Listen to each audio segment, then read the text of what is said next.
Okay, welcome you all to this video. आज के video में हम लोग देखेंगे एक लॉ ऑफ एक्सपोनेंट का एक बहुत ही इंटरेस्टिंग और अमेजिंग फैक्ट। तो लेट्स स्टार्ट। तो लॉ ऑफ एक्सपोनेंट का एक रूल होता है, हम लोग जानते हैं कि अगर हमारे पास बेस सेम होती हैं तो हम पावर को इक्वेट कर सकते हैं, राइट। तो इसका हम एक एक्सेप्शन देखेंगे, एक एक्सेप्शनल केस देखेंगे और उसको फॉर्मूले को जनरलाइज करेंगे।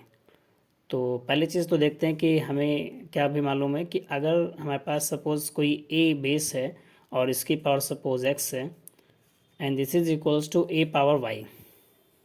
इट मीन्स बेस दोनों की सेम है, यहाँ भी बेस ए है, यहाँ भी बेस ए है। So it implies what? It implies that if bases are same so exponents are also same. Okay, ये चीज़ हम लोग जानते हैं, बट इसका एक एक्सेप्शन होता है और इसका जो जनरल रूल है वो क्या है वो देखेंगे। एक एग्जाम्पल लेते हैं जो इस रूल को वायलेट करता है। We all know that if any base raises to power zero so this is always one. अगर किसी चीज़ की पावर जीरो होती है तो वैल्यू क्या होती है? वन होती है। Okay, this is one is equals to one, I have written here. It means इस वन को हम ले सकते हैं one power zero and this is one. So using this law of exponent here, bases are same, यहाँ पर भी base क्या वन है, यहाँ भी बेस क्या वन है, और वन को वन पावर वन भी लिखा जा सकता है, वन पावर वन।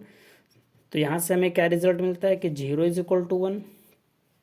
यहाँ से रिजल्ट मिलता है zero is equal to one, but ये तो बिल्कुल मीनिंगलेस चीज़ है।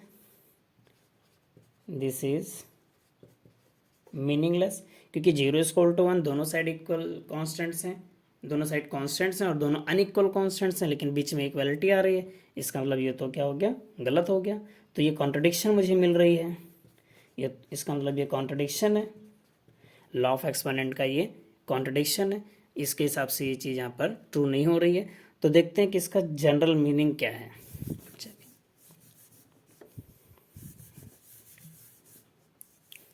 सपोज हमारे पास है a power m is equals to a power n। अच्छा, इस चीज़ को समझने के लिए हमें एक और भी टॉपिक की ज़रूरत पड़ेगी और उस टॉपिक का नाम है लॉगरिदम। लॉगरिदम एक टॉपिक है, इसकी हमें ज़रूरत पड़ेगी, ये मालूम होना चाहिए। तो अभी लॉगरिदम का बेसिक्स थोड़ा सा यूज़ करना ये पता होना चाहिए। और एक बीएससी में आपका एक टॉपिक आता है रिंग थ्योरी का। रिंग थ्योरी में बताया जाता है without zero divisor and with zero divisors. उसमें ये होता है कि अगर हमारे पास सपोज जो रूल हम यहाँ यूज़ करेंगे उसको एक बार ब्रीफली हम यहाँ डिस्कस कर लेते हैं। If you have the two number suppose a and b and the product is zero, अगर दो नंबर हैं और उनकी प्रोडक्ट जीरो है तो एक ये रूल है मैथ्स में कि इन दोनों ही चीज़ों में, जैसे ए और बी, अगर ए ज़ीरो होगा तो बी नॉन जीरो होगा। If a is equal to zero then b is not equal to zero. It means either a is zero और बी इज़ ज़ीरो, दोनों में साइमल्टेनियस दोनों चीज़ें जीरो नहीं हो सकती हैं। या फिर क्या पॉसिबल है? पहली सिचुएशन ये पॉसिबल है कि अगर ए ज़ीरो होगा देन बी जीरो नहीं होगा, एंड सेकेंड सिचुएशन कि अगर बी को ज़ीरो लेंगे तो ए जीरो नहीं होगा। मतलब दोनों चीज़ों के प्रोडक्ट में केवल एक ही चीज़ जीरो के इक्वल हो सकती है, दोनों चीज़ें एक साथ जीरो नहीं होंगी। इस रूल का हम यहाँ यूज़ करेंगे। Okay, so we have a power m equal to a power n. अब एक काम करते हैं, यहाँ पर ये ए पावर एन इधर डिवाइड में ले आते हैं, तो this is a power m upon a power n and this is one. अब इसको क्या करते हैं? डेसिमल करते ऊपर ले आएंगे तो इसकी साइन चेंज हो जाएगी एक्सपोनेंट के लॉ से, तो ये हो जाएगा a power m minus one equals to one. अब यहाँ पर क्या करना है मुझे? दोनों साइड इसका लॉग लेते हैं, ठीक है। Taking log both sides.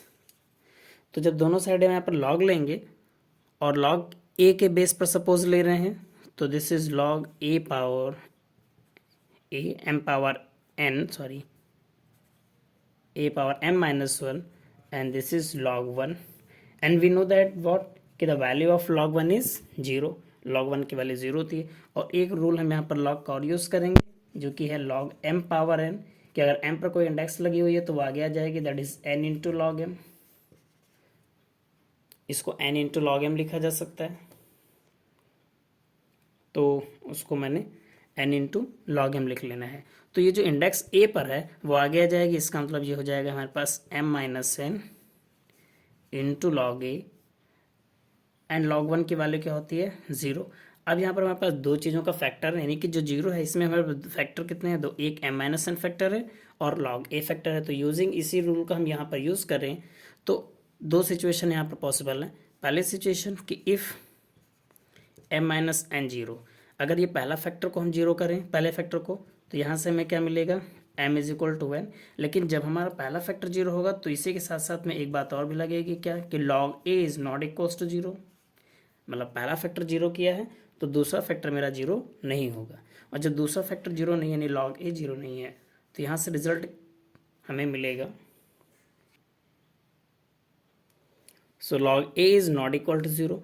अब यहाँ पर इसका मतलब a की क्या वैल्यू आएगी, तो a की वैल्यू फाइंड आउट करने के लिए मुझे क्या करना होगा, इसका एंटी लॉग लेना होगा। तो दोनों साइड इसका एंटी, तो इसकी दोनों साइड मुझे एंटी लॉग लेनी है, तो इसका एंटी लॉग लेते हैं। एंटी लॉग लेने के लिए, ठीक है, इसको थोड़ा रफ करते हैं।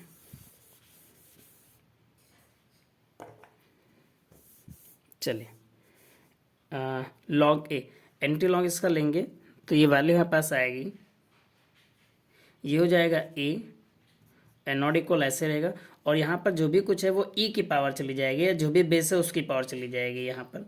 तो जनरली बेस लॉग का ई ही होता है, एक्सपोनेंशियल इसे बोलते हैं, इसके वैल्यू 2.718 होती है। तो ये हो जाएगा ई पावर ज़ीरो, और e power zero it means a is not equal to one. तो पहला केस ये कहता है कि अगर हमारे पास दो एक्सपोनेंट्स हैं जिनके बेस सेम है तो उनकी जो पावर्स हैं वो सेम हो जाएंगी, लेकिन उसके साथ साथ दूसरी कंडीशन ये है कि वो रिजल्ट केवल ट्रू है किसके लिए, ए नॉट इक्वल टू वन के लिए। दिस इज़ वाई वो रिजल्ट हमारा वहाँ पर ट्रू नहीं हो रहा है कि अगर हम one power zero equal to one करें तो इस सिचुएशन में जो बेस है हमारा वो वन हो रहा है, और इस केस में हमारा ये वैलिड नहीं होगा। तो यहाँ पर केवल नॉन यूनिट वैल्यूज़ के लिए बोली गई है जहाँ पर ए की वैल्यू वन ना हो, यानी वन को छोड़ करके। तो वहाँ पर वन बेस ले रहे हैं तो वन बेस के लिए ये रूल यहाँ पर नहीं लागू होगा, ये रीज़न है, a is not equal to one. दूसरा केस क्या पॉसिबल है, केस टू पॉसिबल क्या है, दूसरी सिचुएशन ये थी कि अगर हमारे पास दो फैक्टर थे m minus n into log a equals to zero, तो इससे पहले हमने m माइनस एन को जीरो किया था। अब की बार चलिए log a को जीरो करते हैं। तो जब हम log a को जीरो करेंगे तो यहाँ से अभी हमने दिखाया था दोनों साइड एंटी लॉग लेंगे तो रिजल्ट जो मिलेगा वो मिलेगा a is equal to one का, और जब a is equal to one का रिजल्ट मिलेगा तो दूसरी सिचुएशन m माइनस एन की है, second factor m minus n. अब ये नॉट इक्वल टू जीरो हो जाएगा, सॉरी ये नॉट इक्वल टू जीरो, और जब m minus n not equal to zero तो यहाँ से इम्प्लाई करेगा m is not equal to one. इसका मतलब क्या है कि अगर हम बेस को वन ले लेते हैं तो उसके लिए दोनों इंडेक्स जो होंगे यानी पावर होंगी वो बराबर नहीं होनी चाहिए।